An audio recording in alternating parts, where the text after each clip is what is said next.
En 2013, Vald était encore dans sa période où il était considéré comme un marginal dans le rap à cause ou grâce à ses textes à prendre au millième degré. Certains clips avaient un but provocateur, Vald était tout le temps borderline. Cette limite, il va la franchir lorsqu'il dévoile le clip du morceau Shoot un ministre. Aucun de ces fils de n'a mérité d'être là. Tu t'enfonces, t'aimerais assouvir tes pulsions démentes. Tes buissons géants camouflent ta répulsion des gens. Durant tout le clip, Vald promène sur une chaise roulante un vieil homme représentant un ministre. Ils vont faire le tour de Paris et finiront même dans une love room.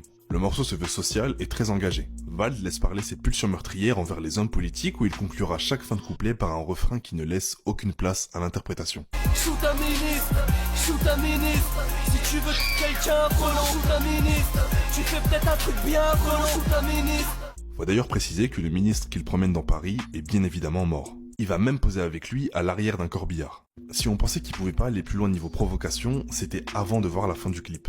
Vald va se rendre devant le Sénat accompagné du ministre mort et il va lui prendre le bras pour qu'il fasse une quenelle. Pour rappel, la quenelle est un geste créé par l'humoriste Dieudonné qui consiste à placer une main ouverte sur son bras opposé tout en allongeant ce dernier vers le sol. Dieudonné explique simplement que ce geste est destiné au fond du trou du des sionistes. L'acteur jouant le rôle du ministre s'appellerait Monsieur Justine et serait surveillant dans un lycée. Suite à la publication du clip, il aurait été renvoyé de l'établissement après que des images de la quenelle aient tourné.